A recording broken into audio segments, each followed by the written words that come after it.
सहारा प्रणाम। आप देख रहे हैं सहारा समय, आपके साथ मैं रूपांशी मिश्रा हूं। उत्तराखंड की खबरों में आपका स्वागत है। मुख्यमंत्री पुष्कर सिंह धामी ने संकेत दिए हैं कि जल्द ही जिलों की पुनर्गठन को लेकर विचार विमर्श किया जाएगा। काफी समय से ये मांग लंबित है कि निशंक सरकार में 4 नए जिलों की प्रक्रिया शुरू जरूर हुई थी, लेकिन फिर मामला ठंडे बस्ते में चला गया था। कोटद्वार, डीडीहाट और रानीखेत जैसे इलाकों में अलग जिले की मांग काफी मुखर रही है। ये मांग काफ़ी लंबे समय से चली आ रही है और इसको लेकर हम शीघ्र ही पूरे उत्तराखंड के अंदर कहाँ कहाँ पुनर्गठन हो सकता है, कहाँ वास्तव में इनकी आवश्यकता है, उसके लिए समस्त जनप्रतिनिधियों से जल्दी हम लोग चर्चा करेंगे और इस चर्चा को आगे बढ़ा के इस दिशा में भी आगे बढ़ेंगे।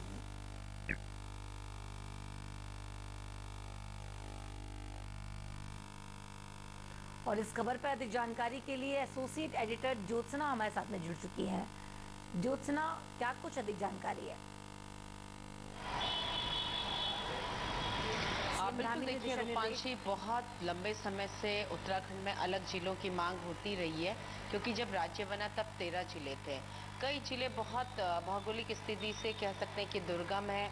अपने ही जिले में जाने के लिए लोगों को जिला मुख्यालय जाने के लिए 2-2 दिन का वक्त लगता है, एक दिन जाने का, एक दिन आने का। तो ऐसे में काफी लंबे समय से मांग थी कि कुछ जिले बनाए जाए। जैसे कोटद्वार को लेकर काफी मुखर मांग थी कि पौड़ी जिले से अलग एक कोटद्वार बनाया जाए। इसी तरीके से अल्मोड़ा जिले में रानीखेत जिला बनाने की अलग मांग थी, क्योंकि भौगोलिक दृष्टि से काफी बड़ा जिला है। ऐसा ही पिथौरागढ़ में था कि डीडीहाट को एक अलग जिला बनाया जाए, क्योंकि पिथौरागढ़ काफी बड़ा जिला है, नेपाल और चीन से इसकी सीमाएं लगती हैं।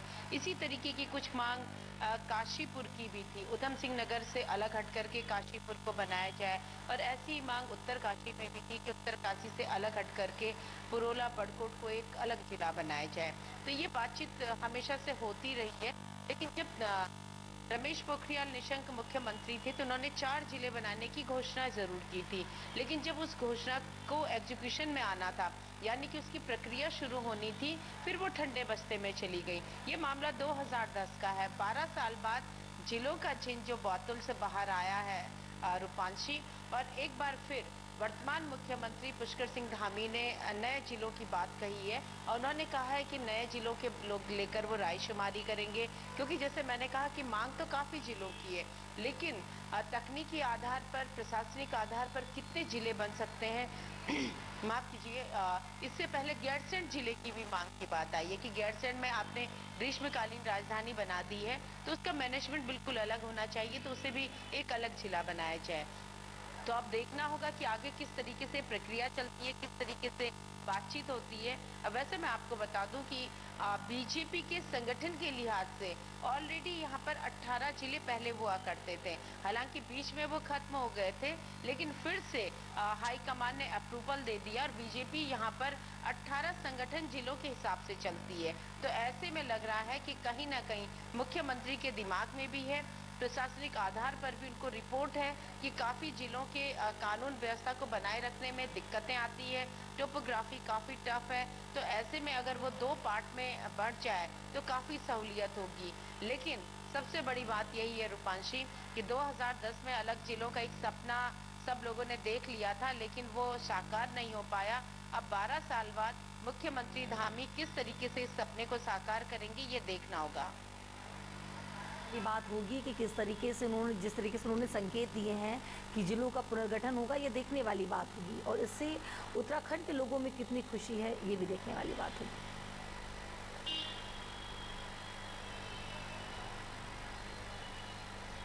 बिल्कुल रूपांशी, क्योंकि बहुत आसान नहीं होता एक नया जिला बनाना, एक नई प्रशासनिक इकाई का गठन करना बहुत आसान नहीं होता है, चाहे हम आर्थिक तौर पर कहें या मैन पावर के तौर पर कहें। उत्तराखंड में वैसे भी आईएएस आईपीएस का क्राइसिस है, तो ऐसे में अगर आप एक जिला बनाते हैं तो उसमें पूरा कैडर देंगे आप, यानी आईएएस अधिकारियों को भी वहाँ डिप्यूट करेंगे, पीसीएस अधिकारी भी डिप्यूट होंगे, हर विभाग के अधिकारी डिप्यूट होंगे, तो काफी ज्यादा एक्सरसाइज होती है। क्योंकि प्रशासनिक इकाई को स्थापित करना तकनीकी लिहाज से बड़ा पेचीदगी भरा होता है, उसमें हर चीज को देखा जाता है, उसकी भौगोलिक संरचना को देखा जाता है, प्रशासनिक संरचना को देखा जाता है, हमने खुद देखा कि चमोली जिले से रुद्रप्रयाग जिला अलग हुआ। राज्य बनने के बाद कई सालों तक कह सकते हैं कि टेम्पररी व्यवस्था के तहत चलता रहा। कभी जिला जो मुख्यालय होता है यानी जिलाधिकारी कार्यालय वो अपना नहीं था, बहुत लंबे समय बाद बने हैं। तो अब सपना तो बहुत अच्छा है, लोगों की डिमांड भी है, लेकिन उसको धरातल पर उतारना उतना ही टफ है। बिल्कुल सही कहा आपने कि धरातल पर उतारना उतना ही टफ है और लोगों को भरोसा भी दिया गया है कि जल्द ही जिलों का पुनर्गठन होगा। अहम अपडेट के लिए आपका बहुत बहुत शुक्रिया।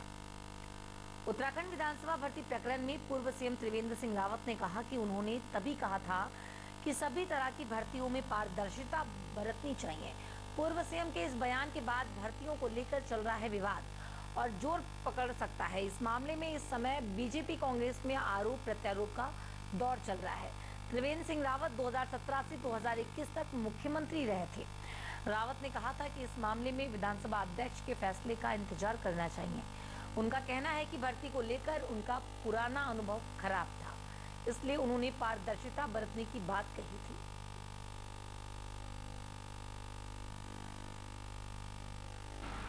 देखिए, जो लिस्ट अभी आई है और जिस तरह का मीडिया में आया है, तो यद्यपि अभी जांच उस पर मुख्यमंत्री जी ने कल कहा है कि वो विधानसभा अध्यक्ष से अनुरोध करेंगे जांच के लिए, तो जांच होगी तो सब सामने आ जाएगा।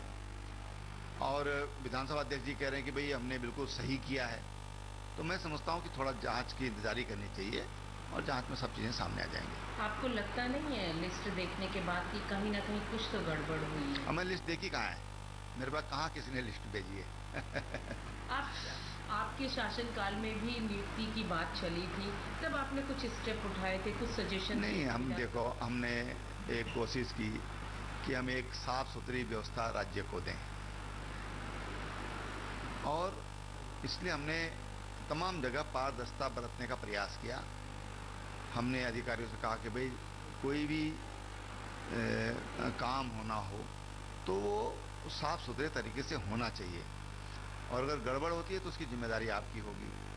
अब ये देखिए कि आपको याद होगा जब मैं मुख्यमंत्री बना था और मुझे लगता है कि 18 को हमने शपथ ली थी, तो शायद 2-3-4 दिन बाद का ही विषय होगा जो NH 74 में जो मुआवजा घोटाला हुआ था और हमने IAS पर कार्रवाई करी, हमने PCS अधिकारियों पर कार्रवाई करी और तमाम लोगों पर कार्रवाई करी है, सस्पेंड किया है ना। तो हमने उनको पूरा प्रयास किया, किसी को बख्शा ना। उसे एक अच्छा एक संदेश जाता पब्लिक में कि भाई देखिए ये जो कानून की बात होती है, न्याय की बात होती है, सबके लिए है, चाहे छोटा हो चाहे बड़ा हो। सरकार का डंडा सब पर एक तरीके से पड़ता है, ये हमने कोशिश की थी। और भर्ती घोटाले को लेकर लगातार हमारे साथ ज्योत्सना बनी हुई हैं। ज्योत्सना, त्रिवेंद्र सिंह रावत कह रहे हैं कि जांच के बाद पता चल जाएगा और कांग्रेस लगातार जांच की बात कर रही है, आरोप प्रत्यारोप का दौर जारी है, क्या कहेंगे? बिल्कुल रूपांशी, देखिए विधानसभा का मामला है और विधानसभा के मामले में सरकार हस्तक्षेप नहीं कर सकती है क्योंकि विधानसभा को लेकर जो भी निर्णय होगा वो स्पीकर का होगा। स्पीकर विदेश यात्रा में थी और विदेश यात्रा से वो लौटी हैं, तो संभवतः 1-2 दिन में वो देहरादून आएंगी और मामले क्योंकि मुख्यमंत्री ने भी कहा है कि वो स्पीकर से अनुरोध की जांच हो। अगर इस तरीके के आरोप स्पीकर राउत ने अपने नजदीकी लोगों को नौकरी पर लगाया है। बीजेपी कांग्रेस की लिस्ट जारी करती है तो कांग्रेस बीजेपी की लिस्ट जारी करती है, हालांकि बीजेपी की लिस्ट जारी करती है। हालांकि मैं पहले भी कह रही हूँ कि विधानसभा के मामले में, वहाँ की नियुक्ति के मामले में किसी का भी दामन साफ नहीं है। जब जिसको मौका मिला उसने अपने ढंग से वहाँ नियुक्ति की है। लेकिन अब सबसे बड़ा सवाल यही है कि स्पीकर किस तरीके से नियुक्ति करती हैं। त्रिवेंद्र सिंह रावत से इसलिए सवाल पूछा गया कि उनके शासनकाल में ये नियुक्ति प्रक्रिया शुरू हुई थी, तो उन्होंने साफ तौर पर कहा कि हाँ, उनके सामने विधानसभा अध्यक्ष आए थे पत्रावली लेकर के, वो विधानसभा में नियुक्ति की बात कह रहे थे, तो उन्होंने तब साफ तौर पर कहा था कि पहले पद सृजित किए जाएं, उसके बाद पारदर्शिता को बरतते हुए आयोग के माध्यम से ये परीक्षाएं आयोजित करवाई जाएं, ताकि सारी चीजें पारदर्शी रहें, कोई किसी तरीके का सवाल ना उठा सके। त्रिवेंद्र सिंह रावत ने मुझसे बातचीत में इस बात को भी कहा कि विधानसभा में नियुक्ति को लेकर के उनका अनुभव ठीक नहीं था, इसीलिए वो चाहते थे कि आयोग के माध्यम से नियुक्ति हो, क्योंकि उनका मानना था कि वो विधानसभा में सन 2002 से विधायक रहे हैं, तो उन्होंने भी इस बात को देखा जाना कि जब जो स्पीकर रहा उसने अपने मनमाने ढंग से नियुक्तियां की हैं, ऐसे में वो चाहते थे कि उनके शासनकाल में कोई गलत मैसेज न जाने पाए। जब उन्होंने इस बात को कहा तो उसके बाद नियुक्ति प्रक्रिया रुक गई, कहीं कोई नियुक्ति नहीं हुई, न आयोग के माध्यम से न किसी के माध्यम से। लेकिन उनके हटने के बाद वो मार्च 2021 में पद से हट गए थे, उसके बाद फिर से ये विधानसभा में नियुक्ति प्रक्रिया शुरू हो गई। तो उन्होंने साफ तौर पर कहा कि हाँ, इस समय जनता हमारी तरफ देख रही है, मुख्यमंत्री का फैसला बिल्कुल सही है, हमें नजीर पेश करनी होगी, क्योंकि आने वाले समय में युवा सरकार पर विश्वास कर सकें, इसके लिए हमको सख्त कदम उठाने होंगे।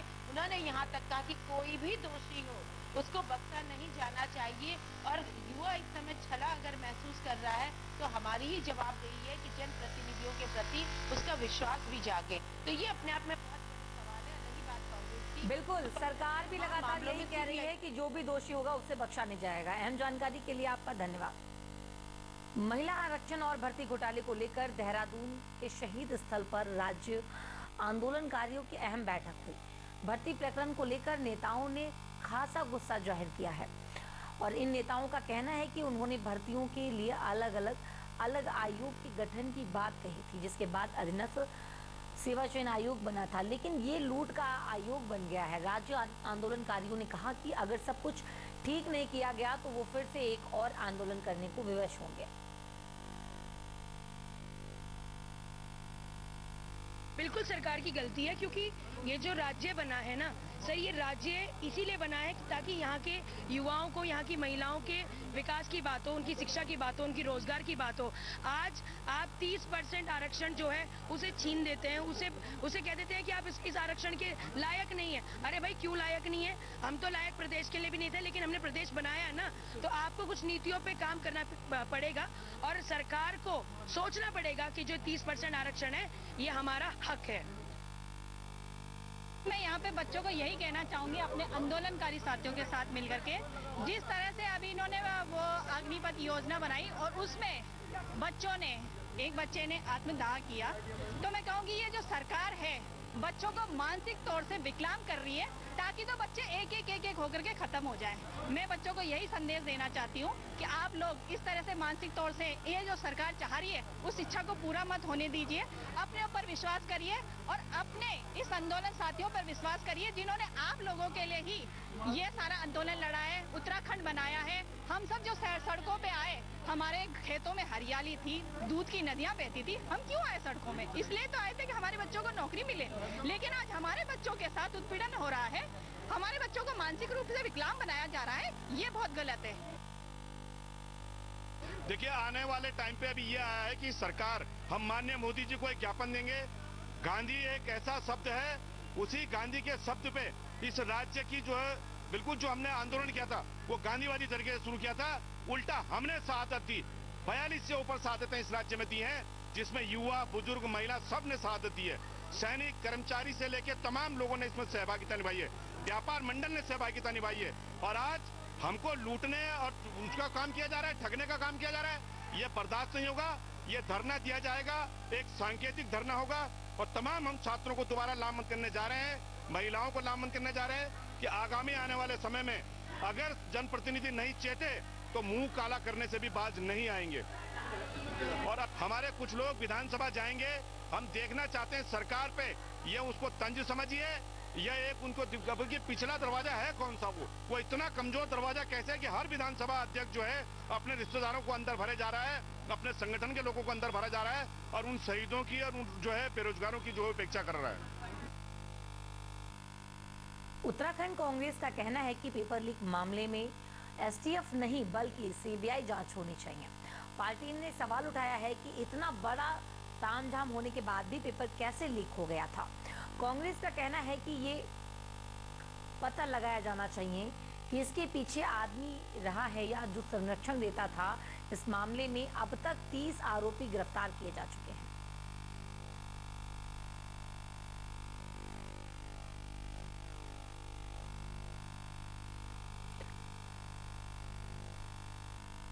फिलहाल वक्त हो चला एक छोटे से ब्रेक का। जल्द लौटेंगे कुछ अन्य खबरों के साथ।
सहारा प्रणाम।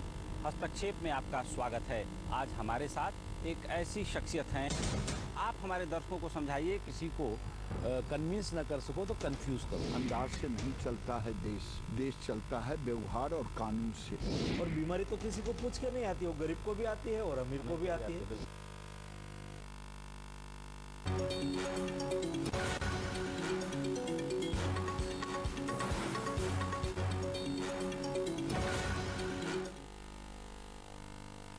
ब्रेक के बाद आपका स्वागत है। उत्तराखंड के मुख्यमंत्री पुष्कर सिंह धामी ने प्रमुख वैज्ञानिक सलाहकार कार्यालय तथा हैस्को यूकास्ट और अन्य विषय विशेषज्ञों के साथ हिमालयी पारिस्थितिकी तंत्र के विचार मंथन कार्यक्रम में शामिल हुए।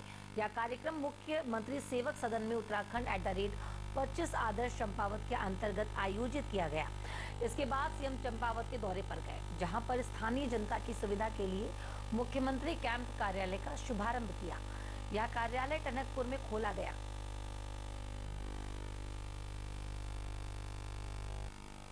कांग्रेस नेता द्वारा खाल ब्लॉक के प्रमुख महेंद्र राणा के अपनी पार्टी से इस्तीफा दे दिया। राणा का कहना है कि पार्टी की हालत अच्छी नहीं है और उत्तराखंड में प्रीतम सिंह जैसे वरिष्ठ नेता का साइड लाइन किया जा रहा है। इस उपेक्षा के चलते वो पार्टी छोड़ रहे हैं। वहीं कांग्रेस का कहना है कि स्वार्थी लोगों को पार्टी से बाहर हो जाना ही अच्छा है। ऐसे लोगों का चला जाना ही ठीक होता है। ये लोग अवसरवादी होते हैं, लालच में आकर एक पार्टी से दूसरी पार्टी में छलांगे मारते फिरते हैं। महेंद्र राणा के बारे में मैं कुछ कहूँ, इससे अच्छा उन्होंने अपने बारे में खुद अपने इस्तीफे में लिखा है। आप बताइए, जिस व्यक्ति को वो लिख रहा है कि मैं वर्तमान में AICC सदस्य हूँ, जो कई लोगों का सपना होता है, जीवन पर्यंत वो AICC सदस्य नहीं बन पाते। वहीं वो प्रदेश महामंत्री खुद को बता रहे हैं। प्रदेश स्तर का महामंत्री स्तर का पद आपके पास है और फिर आप कह रहे हैं आपकी उपेक्षा हो गई। सरकार तो कांग्रेस की है नहीं जो कांग्रेस आपको राज्य मंत्री या कैबिनेट मंत्री बना देती। आपसे मैं इल्तिजा करूंगी कि जरा महेंद्र राणा का 25 साल पहले का जरा भूत टटोलिएगा तो महेंद्र राणा का आपको पता चलेगा कि जो फर्श से अर्श तक की कहानी है, यानी कि आज जो वो अकूत धन संपत्ति के मालिक हैं, किस तरह से उन्होंने अपने पद का दुरुपयोग किया, पार्टी के नाम का गलत दुरुपयोग किया और किस तरह से वो लगातार छलावे की राजनीति करते चले आए हैं।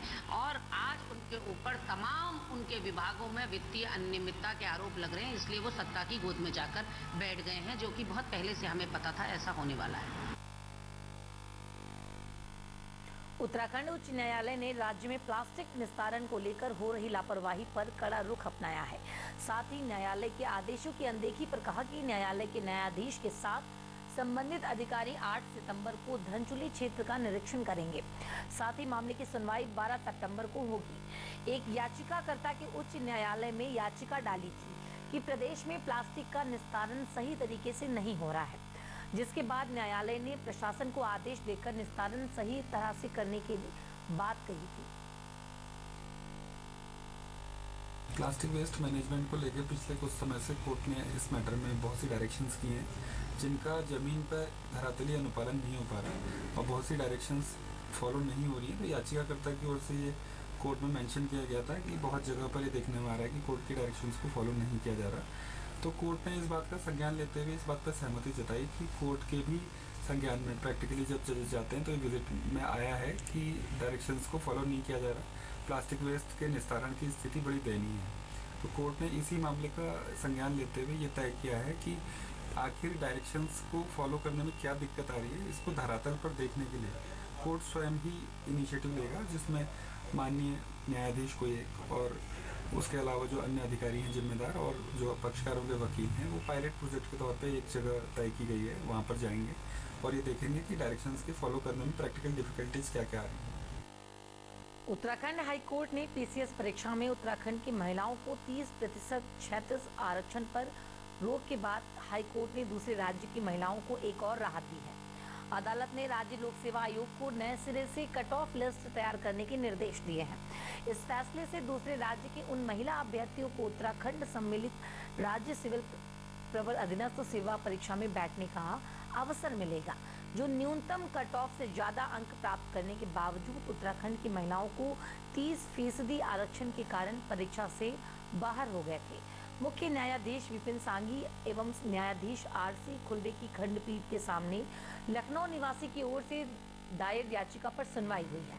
कुछ दिन पहले हाईकोर्ट ने उत्तराखंड लोक सेवा आयोग को पीसीएस परीक्षा के उत्तराखंड मूल की महिला भर्तियों को 30% क्षितिज आरक्षण देने के लिए 2006 के शासनादेश पर रोक लगा दी थी। कोर्ट ने याचिकाकर्ता को आयोग के मुख्य परीक्षा में बैठने के लिए अनुमति देने के लिए कहा था। Uttarakhand police app smart policing की एक तरफ एक बड़ा कदम उठा है। एक बड़ा कदम है उत्तराखंड के डीजीपी अशोक कुमार ने ये बात कही है कि पुलिस के अधिकारियों के साथ वीडियो कॉन्फ्रेंसिंग के जरिए उन्होंने आला अधिकारियों से इस ऐप से ज्यादा प्रचार प्रसार की बात कही, ताकि अधिक से अधिक लोग इसका लाभ उठा सकें। ये पीपल फ्रेंडली और पारदर्शी पुलिसिंग की तरफ एक बड़ा कदम है। डीजीपी ने कहा कि वाहन चोरी और गुमशुदा वस्तुओं के संबंध में लोग घर बैठे ही एफआईआर दर्ज करा सकते हैं। उन्होंने कहा कि लोगों को थाने आने के बजाय ऑनलाइन एफआईआर दर्ज कराने हेतु प्रोत्साहित किया जाए। जिलों में हर थाना प्रभारी इसकी रोज मॉनिटरिंग करे। उन्होंने साफ किया कि वाहन चोरी और गुमशुदा वस्तुओं के संबंध में ऑफलाइन एफआईआर दर्ज करने वाले कर्मचारियों पर कार्रवाई होगी। उन्होंने कहा कि भूमाफियाओं के खिलाफ सख्त कार्रवाई करने की पुलिस अफसरों को निर्देशित किया गया है। भूमाफियाओं पर गुंडा एक्ट के तहत कार्रवाई की जाए और उनकी अवैध संपत्ति को जब्त करने के निर्देश दिए हैं। सोशल मीडिया के जरिए यदि कोई भी कर्मी विभाग की छवि खराब करने का कोशिश करेगा तो उसके खिलाफ आवश्यक कार्रवाई की जाएगी।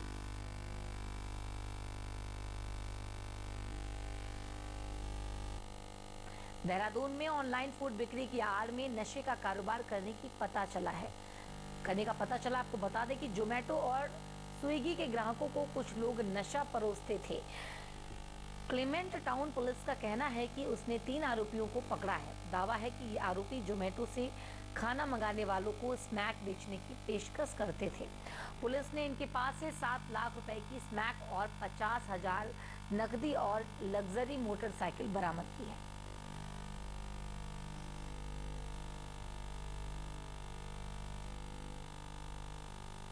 मैं यहाँ भी किसी पुलिस ने इस तरह का मामला प्रकाश में आया होगा। भाई स्विगी और जोमेटो के नाम पर जो है इस तरह का इलीगल काम भी कर रहा है।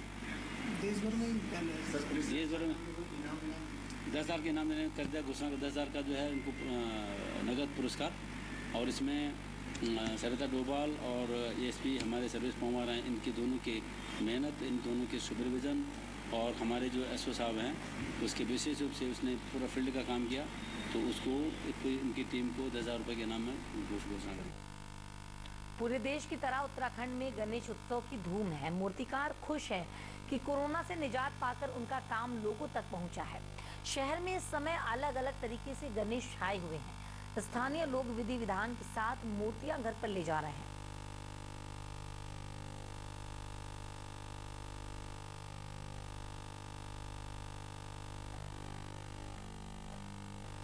साकेत नगर में आई हूँ और यहाँ पर मैं गणपति लेने आई हूँ, वो भी इको फ्रेंडली, जिससे कि हमारे इन्वायरमेंट को भी कोई प्रॉब्लम ना हो और हमारी आस्था और श्रद्धा बनी रहे। कैसे पूजन करती हैं आप और किस तरह से? प्रॉपर्ली एक सिंपल तरीके से अपने पूजन करती हूँ। नॉर्मली घर पे पापा को लेके जाती हूँ, वहाँ पे उनको स्थापित करती हूँ। फिर हम लोग 11 दिन तक उनकी पूजा करते हैं, अर्चना करते हैं एंड ऑल, एंड देन उनका विसर्जन करते हैं। मैं अपने गणेश जी को अपने घर ले जाने आई हूँ, क्योंकि गणपति उत्सव सबके लिए सौभाग्यशाली हो, यही सब हम सबकी कामना होती है। और गणपति जी हमारे सौभाग्य के सिद्धि रिद्धि और शिव पार्वती के पुत्र हैं, तो उसकी वजह से इनका अलग से ही पूजन बहुत सुंदर है। और ये सालों तक कोरोना काल रहा, ऐसा में गणेश उत्सव नहीं हो पा रहा था, इस बार कितना उत्साह है? बहुत ज़्यादा, इतने दिनों बाद अच्छे से हम कर पाएंगे।